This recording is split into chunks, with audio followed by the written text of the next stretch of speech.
Bismillahirrahmanirrahim. Assalamualaikum warahmatullahi wabarakatuh. Perkenalkan, nama saya Azila Mitasari. Saya dari UIN Mataram, jurusan PGMI semester 3. NIM 200106111. Baik teman-teman, jadi untuk memenuhi tugas mata kuliah sejarah kebudayaan Islam dan budaya lokal, di sini saya ingin menceritakan bagaimana kisah perjalanan dakwah Nabi dari periode Mekah lalu ke periode Madinah.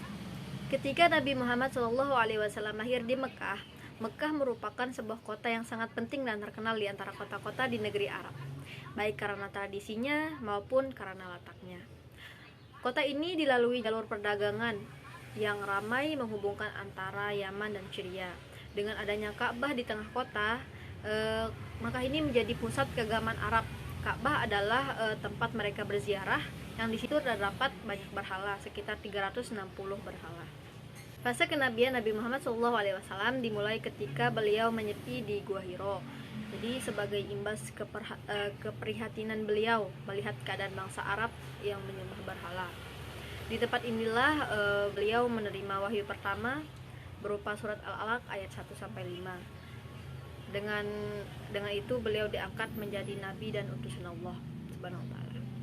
Pada saat itu Nabi Muhammad SAW belum mendapatkan wahyu untuk berdakwah. Lalu kemudian turun surat Al-Mudaththir ayat 1-7 yang memerintahkan beliau untuk berdakwah. Dan dakwah ini dibagi menjadi dua, yaitu periode Mekah dan periode Madinah.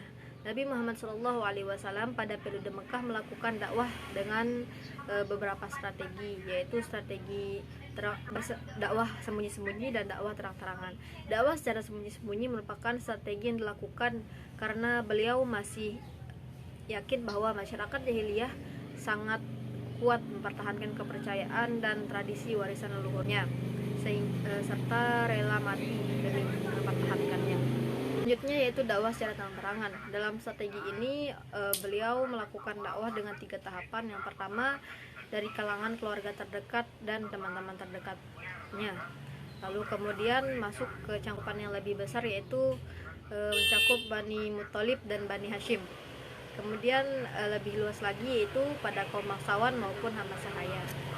Namun terjadi penolakan oleh kaum Quraisy, dan penolakan itu dilakukan dengan berbagai cara, dengan misalnya menyebar fitnah, menyebarkan berita bahwa Nabi Muhammad adalah seorang pembohong, penjahat, dan pembuat perpecahan di kalangan bangsa Arab dan lain-lain sebagainya, dengan membujuk Nabi Muhammad untuk menghentikan dakwahnya dengan melakukan penyiksaan atau penganiayaan secara fisik maupun non-fisik.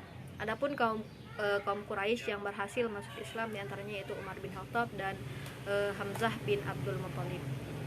Nabi Muhammad SAW berhijrah ke Madinah setelah mendapatkan wahyu dari Allah Subhanahu wa taala, yaitu Quran surat Al-Anfal ayat 30. Diterangkan bahwa ada orang yang ingin mencelakai Nabi di sana. Nabi berhijrah bersama sahabatnya yaitu Abu Bakar alaihissalam. Barulah setelah itu Nabi bersama sahabatnya Abu Bakar memulai perjalanan menuju Madinah. Diriwayatkan bahwa beliau bersama Abu Bakar melakukan perjalanan bersama 2 orang yang sebagai penunjuk jalannya, yaitu Abdullah bin Uraikid dan Amr bin Faharah dengan berkendara unta.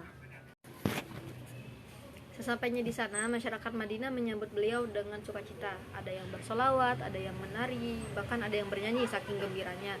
Beliau berhenti kemudian tanah itu menjadi rumah beliau, dan sekarang menjadi Masjid Nabawi yang kita ketahui sekarang ini.